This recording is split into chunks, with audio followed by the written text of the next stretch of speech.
This is the model, the principles I use based on years of research, years of experience, working with high-performing individuals to model the most confident people in the world to understand the 6 self-belief master steps. Hello and welcome to the Self-Belief Chief podcast. You're here with David Holman. Make sure to subscribe to the podcast if you haven't done so already so you can keep up to date with the latest episodes. And let's begin. My life's obsession has been, if everybody wants to believe in themselves, why don't they? If everybody wants to believe in themselves, why don't they? And I struggled a lot with confidence growing up. I'm half Christian, half Jewish. I experienced a lot of discrimination growing up. I was an athlete. I grew up in various football academies, so I was always in a fairly high pressure environment where you had to perform and deliver. I really struggled with confidence growing up. And I remember really struggling at school, and a teacher pulled me to the side and he said, "David, you've really got to have more confidence in yourself. You've got to really believe in yourself." As he walked away, I said, "How?" He said, "What do you mean?" I said, "Well, you told me to believe in myself. How?" And he said, "Well, you just got to, you've got to pick yourself up. You've got to, And he didn't have an answer. And the truth is, if anyone ever says believe in yourself to you, ask them how. They won't really have an answer. Not one that you can implement easily. So that was my life's obsession, is how do we find something that we can implement into our own lives so we can have self-belief in whatever area, whenever we need it. So after years of research, years of working with people, looking at some of the most confident people that have ever existed and try and find the common denominators between all of these things, all of these different experiences, I came up with 6 things. A very simple model. If you don't already, I'd love you to grab a pen and paper so that actually you can write this down.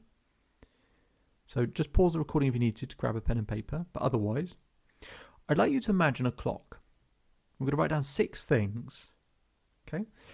At 12 o'clock, I want you to write down the word clarity. Clarity. Okay, that's the first step. That's the first master step. Being clear of what you want, not what you don't want. So, for example, I'm going to make up an athlete called Derek. Okay? Let's use Derek as an example.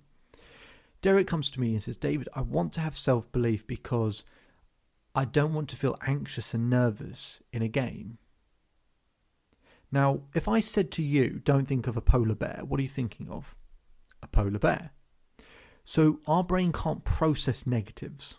We can't process, I don't want to feel. We have to shift it into the positive frame of reference of what you want. So what we have to do with Derek is help him do that. So he doesn't want to feel nervous and anxious. Well, how does he want to feel? He goes, okay, I want to feel confident. I want to feel certain. I want to know that I can deliver. I want to know that the things I need to do, I can do well. And I said, specifically, what are those things? Now, let's say Derek is a tennis player. Derek says, you know what, I want to be able to serve consistently. I want to be able to make sure that I get the rhythm right. I want to make sure I get the ball throw correct. And I want to get the snap at the top correct. Okay, now we're being specific. Now we're being clear and framing it as to what we want. That's good. So the first step is clarity. At the 2 o'clock point, energy. Okay, energy is the oxygen of confidence. If you don't have energy, you can't have self-belief. You just can't. So I look at people how to help them reduce the stress hormone, the cortisol in the body, and to boost testosterone, which is the key hormone for confidence. So I help them create that hormone balance. But you can just have a look at any area of your life and think about how could you increase your energy level, right? How could you improve your sleep, your diet, the music you listen to, you spend time with, the postures, the positions that you hold, all of these sorts of things. Once we get that hormone balance right, it's easier to do step 3. And that's at the 4 o'clock point, right? Step 3 is focus. And that's the ability to focus on what you want to happen, on the solution, right? So being clear of what you want, then having the energy to deliver, and then being able to maintain that focus on what you want, not on what you don't want, because whatever you focus on, you feel. So it's about improving that focus. Once we got those first 3 steps, step 4 at the 6 o'clock point, step 4 called triggers. Having a set of triggers that when you're under pressure or in a highly intense emotional environment, a set of triggers you can always go back to. Because it's hard to kind of rationally or logically talk to yourself when you're in a stressful environment or the emotion's high. Like for Derek, when he's playing a game, the emotion's going to be very high. So he needs to have a set of triggers he can always go back to get him back into a prime mode. And what I will do with Derek is look at the 5 times he's performed at his best. Find those common denominators. There's 2 or 3 things he always does when he plays at his best, and pull those out as a set of triggers. Okay.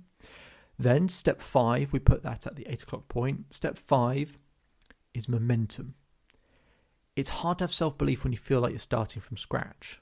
The beautiful thing is you've had momentum developing your entire life. You just haven't recognized it. So we stack all the things we do well, all the achievements, all the progress we make, we stack on top of that when we consistently do the actions we need to do, and we keep track of it, keep tracking it, and build momentum. And then step 6 is growth. If you don't feel like you're progressing, you can feel like you're dying in some way, shape or form, can't you? But we actually have to be able to experience a level of growth and development, and that's part of the process of having self-belief. Now, we've put that at the 10 o'clock point.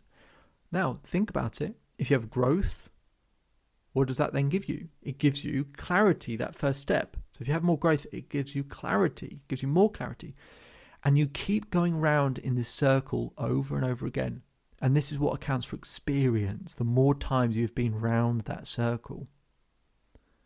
So in the areas that you have self-belief and you've been around that circle thousands of times, in the areas that you're struggling and you've probably barely been around once, if not, you're actually going in the reverse direction.